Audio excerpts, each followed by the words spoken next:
O Domain Driven Design, ou Design Orientado ao Domínio, é uma das principais abordagens de desenvolvimento utilizadas atualmente para desenvolver bons parâmetros de software. Entretanto, muitas das vezes a gente perde um pouco do sentido de estudar certas coisas. Muito por causa dessa cultura de criação de conteúdo aqui na internet. Às vezes as pessoas tentam colocar na cabeça de uma das outras que é mais importante dizer que sabe do que realmente saber de fato. Mas no vídeo de hoje eu quero te trazer uma boa razão para você aprender sobre Domain Driven Design, que é justamente a aplicação de DDD nos seus projetos pequenos e de projeto de iniciação científica. Então, se você curte esse tema, fica aqui comigo. Olá, amantes de tecnologia, sejam bem-vindos a mais um vídeo do perfil Pedro Souza, cara. Perfil que se encontra tudo sobre programação, tecnologia e afins. Um dos principais pontos que sempre me traz muita frustração é sobre essa questão de trabalho e estudo, sabe? Porque, assim, sendo bem sincero, estudo é uma coisa ruim de fazer, tá? As pessoas romantizam isso, aí postam vídeo no TikTok, coisa estudando e tudo.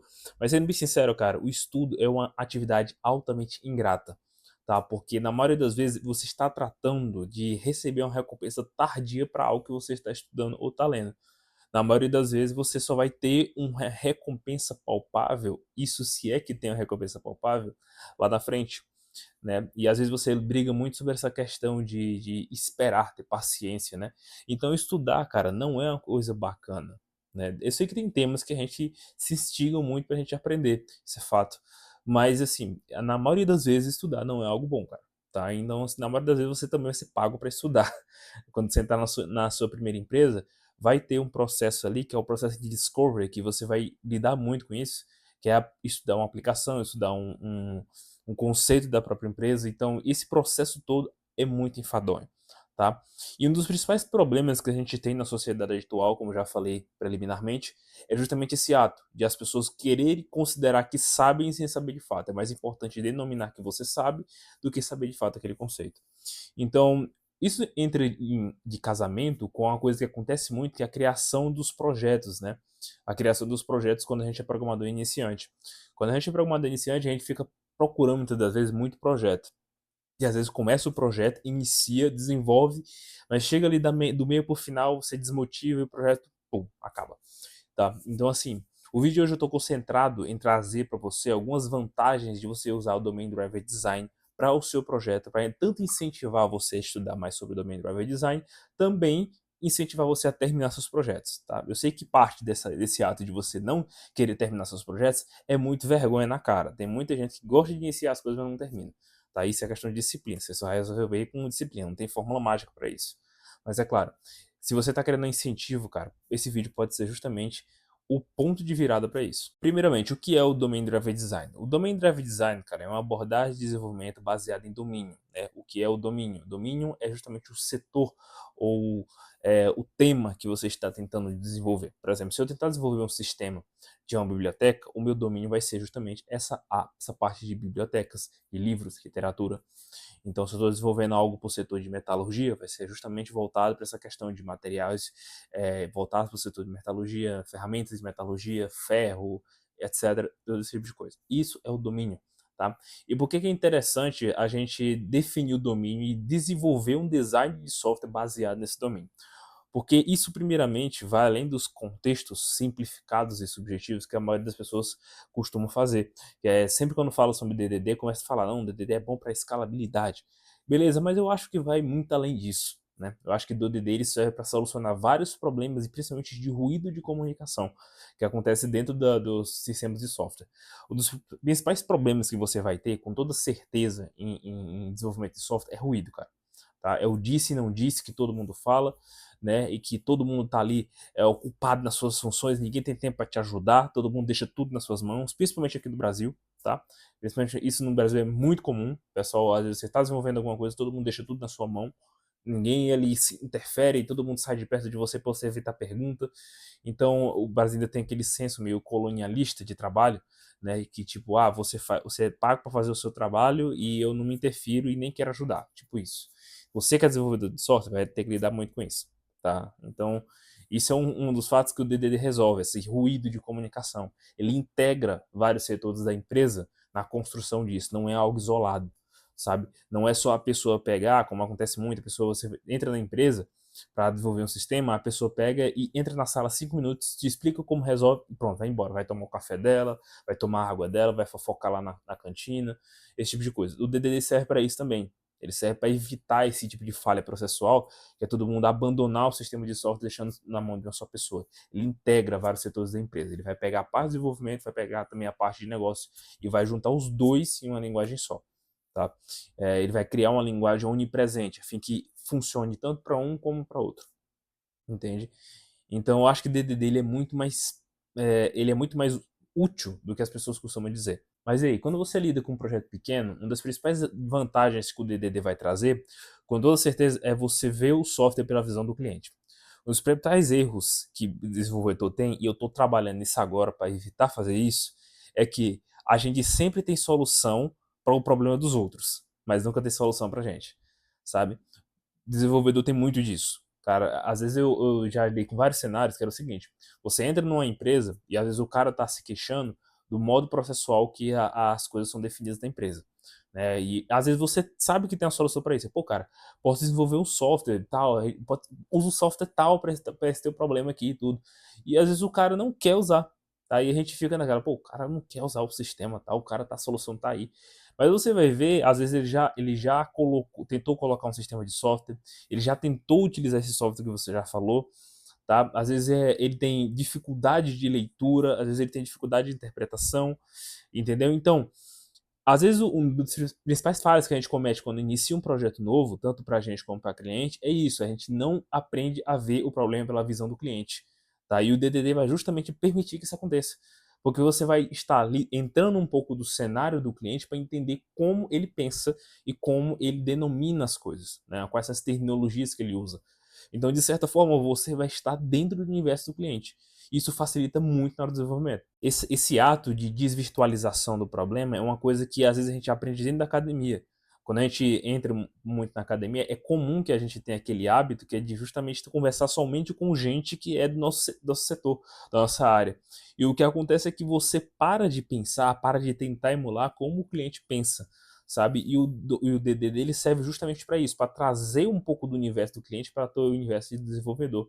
Entende? Então, ali com o tempo, você vai começar a pensar como o teu cliente pensa, sabe?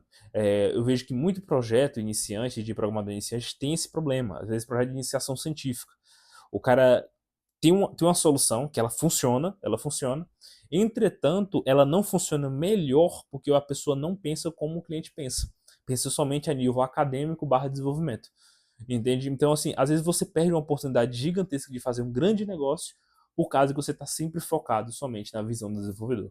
Então, o DDD serve muito para isso. Ele serve principalmente para você desvirtualizar essa visão de desenvolvedor. Começa a observar como o cliente vê o seu sistema de software. Acho que o segundo ponto que o pessoal poucamente fala sobre DDD é que ele permite você observar falhas lógicas e falhas de negócio muito mais rápido, né? Porque assim, quando você vai estar inteirado do universo do cliente, é muito comum, né, que às vezes o próprio cliente tenha medidas falhas processuais, entendeu? E assim, às vezes nem o cliente tem noção disso, sabe? Já peguei muito esse tipo de coisa. Às vezes você entra em sistema para fazer o sistema de segurança da sua empresa e você fica pensando, pô, por que fulano está se direcionando para tal, em vez de ser o gerente de cima? E às vezes você fala pro pessoal esse tipo de coisa, o pessoal, pô, cara, isso aqui tá errado, não é para acontecer isso aqui. Não é para estar falando pro supervisor, isso aqui é para estar falando pro gerente. E você observa ali as falhas processuais com muito mais clareza. Por quê? Porque às vezes quando você está desenvolvendo um sistema, é muito comum você ter aquela sensação daquela coceira, sabe? É uma coceira que você não pode coçar lá no fundo do seu cérebro, sabe? Aquele incômodo que você observa assim e pensa, pô, aqui tem alguma coisa errada, sabe? E um dos principais pontos também que eu venho treinando recentemente é aprender a dar voz para essa coceira, sabe? É tipo, tem algo te incomodando? O que que tá me incomodando? Vamos ver aqui. E tem muito disso em sistema de software, tá? Tipo, você vai desenvolver um sistema para um cliente, cara, isso acontece bastante. Tipo, pô, mano, você lida com problemas que o próprio cliente não faz nem ideia que existem na empresa dele, sabe? Às vezes acontece bastante. O cara chama você para desenvolver um sistema e você sai de lá encontrando 3, 4 problemas de gestão. Entendeu? Por causa disso, porque o cliente ele não tem essa visão técnica que o programador tem. Tipo, para o cliente ver um dashboard para ele é a coisa mais simples do mundo. Tipo, ele só vai ver as informações ali na tela e vai ver só o que ele precisa e pronto, ponto final. Para um programador é uma coisa muito mais técnica, sabe? É uma coisa muito mais aprofundada. Você tem que lidar com questões de design, tem que lidar com questão de organização de informações, tem a questão de storytelling, tem essa questão de você organizar e puxar os dados necessários para compor o próprio dashboard. Então é muito comum que ali, naquele processo, você lide com problemas de falha de gestão, tá? Falhas de armazenamento acontece, né? Falhas de questão de organizações processuais, questão de organizações sequenciais de documentos, isso acontece bastante. Então o DDD ele serve principalmente para isso também, justamente para você observar o cenário do cliente a ponto de ver essas falhas de execução mais rápido, sabe? Então assim, o DDD ele vai muito além de questão de escalabilidade, consegue compreender? Ele vai mais a questão de ação e correção. Então você não fica fazendo rodeio, tentando explicar para o cliente, não, que a gente está com um problema de uma requisição, que está demorando demais e tudo, a gente está passando pelo microserviço tal, depois o microserviço tal, depois o microserviço. Você vai explicar isso para o cliente, meu irmão, ele vai se enrolar inteiro. Ele não vai entender absolutamente nada que você está falando. Mas se você chegar para o cliente e falar assim, pô, cliente, a gente está passando por 3 setores diferentes até ser armazenado, é por isso que está demorando. Então a minha pergunta é, será que realmente tem necessidade a gente passar por 3 setores diferentes para esse dado ser visualizado e em vez de mandar direto para o banco de dados, não seria melhor uma pessoa só ser responsável somente pela análise desses documentos? Então, isso encurta muito o processo. Sabe, em vez de você ficar ali debatendo com o cliente para tentar explicar para ele, cara, você encurta demais esse processo. Você vê falhas processuais com muito mais objetividade. E assim, eu não consigo nem imaginar quantas das vezes foi que eu já vi cliente com medida processual errada ou medida processual que traz prejuízo financeiro pro cara. Aí quando o cara vai fazer sistema, ele percebe, mano, a gente tava fazendo isso aqui há anos e nunca imaginou fazer dessa forma aqui. Entende? Então, o DDD ele vai facilitar isso. Tá? Ele vai facilitar esse processo de observação de medidas processuais não cabíveis para aquele ramo. Acho que o terceiro ponto, e esse realmente quase ninguém fala sobre DDD voltado a projetos nível mais iniciante, com toda certeza é que ele evita o código ficar ruim, cara. Pois é. Quando você lida com design orientado ao domínio, tem uma afirmação que eu falo o tempo todo e que as pessoas às vezes elas se assustam quando eu falo, que é o seguinte, cara, não adianta de nada você querer aprender código limpo se você não entendeu o design orientado ao domínio primeiro. Tá? Porque o design orientado ao domínio, de certa forma, ele já vai ter partes do código limpo, sabe? Ele já vai ter partes de organizar um bom código. Por quê? Porque quando você lida com o design orientado ao domínio, a gente está falando principalmente de documentação, tá? Documentos.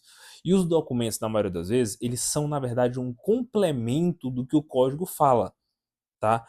Então, às vezes as pessoas pegam e gostam de fazer o quê? Ela gosta de criar um documento para explicar o que o código fala detalhadamente. Isso não deve acontecer. O que deve acontecer é que o documento ele deve ser um complemento para o código, para a conversa entre os setores, sabe? Entre o setor técnico e o setor de produtos. É isso que o documento deve fazer. Então, o código, ele justamente vai ter que ser construído para ser explicativo, entende? Tipo, ele vai ter que ser construído a fim que ele explica com muito mais facilidade, né, o que está rolando no código, sabe? Então, de certa forma, você vai se esforçar para que o código fique limpo, vai se esforçar para que o código se torne autoexplicativo.